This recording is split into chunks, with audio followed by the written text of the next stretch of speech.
Model Man Tom, and I have got a round 2 model review for you.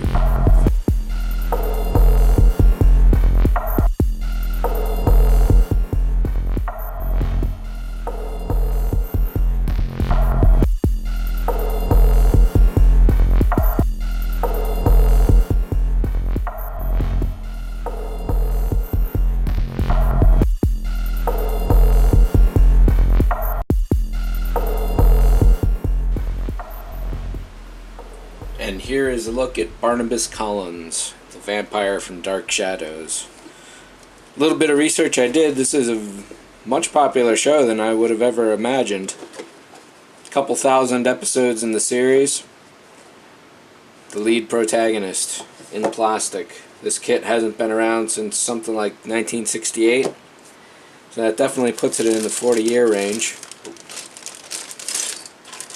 2 simple bags. It looks like the main body parts here and all the little fiddly bits there.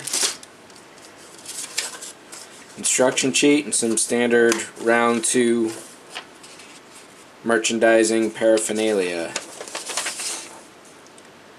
A simple 2-sided sheet for the instructions. It doesn't look too difficult, and apparently there's 2 other kits in the series coming out. The Werewolf and the Vampire Van.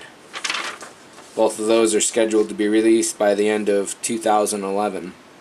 This kit does include glow-in-the-dark parts, and it looks like some vinyl flexible arms.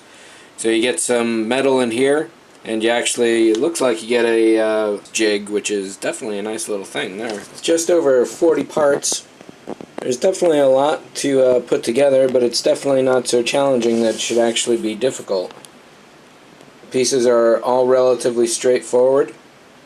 You get a couple copies of each. So for example, there's a glow-in-the-dark rat, head, hands, bat, and shoes, and you also get those in black plastic as well. There is an extra set of arms here. Over here is the standard plastic. Up here is the flexible plastic, or rubber, vinyl.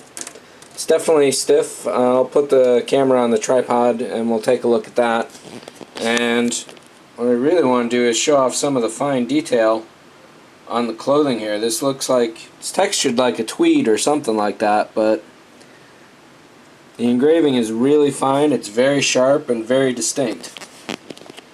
So that kind of surprised me. The details on all the parts is really sharp. The sculpting is really good. But it's definitely in keeping with the 1960s overall flavor and theme. These arms do bend a little, but not a lot. So you can pose them. And you do get these 2 pieces of metal, and if one of them's bent, don't worry about it because you're going to be bending them anyway. I'll let the light soak into these glow-in-the-dark parts, and we'll turn the lights off and see how those look. But every piece of clothing has a different texture, which is a really nice touch. The pants are relatively smooth down here, but the jacket has that tweed effect. The shoes are very glossy and smooth. The rats and the bats are nicely textured as well. And the dog or hound's face on the cane is very distinct. Can't quite tell with the glow-in-the-dark part. Piece of flagstone for the base. Let me put the camera on the tripod here. So you can see here this twists a little.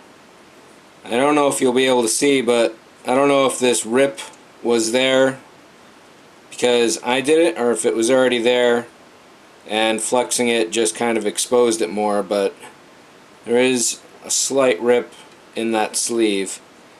Whereas this arm is pre-bent, you can kind of twist it to the side and maybe up a little, but it's not going to look like a natural bend.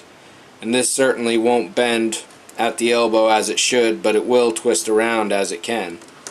And the same for this side of the arms as well. Definitely have a good bit of flex, but if you're expecting to pose it in crazy different bends, don't even worry about that. All the parts are keyed relatively nicely. It's a little, I imagine once you get one of these keys you're all set.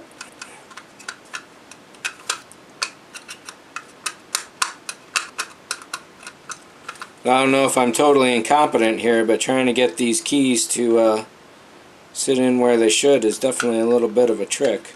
One thing I'm noticing while I try to do this is that there is a pocket that goes down the seam right there. Man, that it?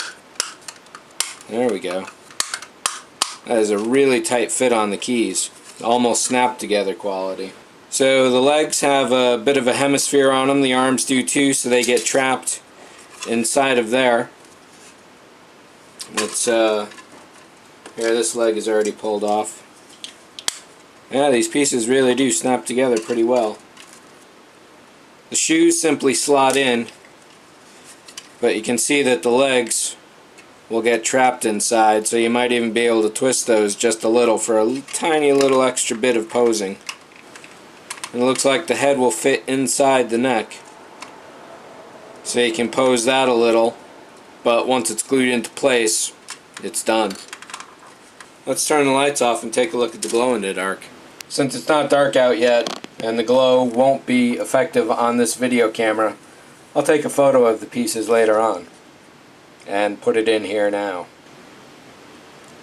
I think there are going to be some very happy Dark Shadows fans with the re-release of Barnabas here. Some really surprisingly nice pieces. I'd never heard of this show before really, or maybe I saw some moments of it back in syndication on the midnight show kind of thing. But a good looking piece overall. And once the Werewolf and the Vampire van are released, that'll make a nice little collection. I hope this gave you a good look at everything. Thanks for watching as always. See ya.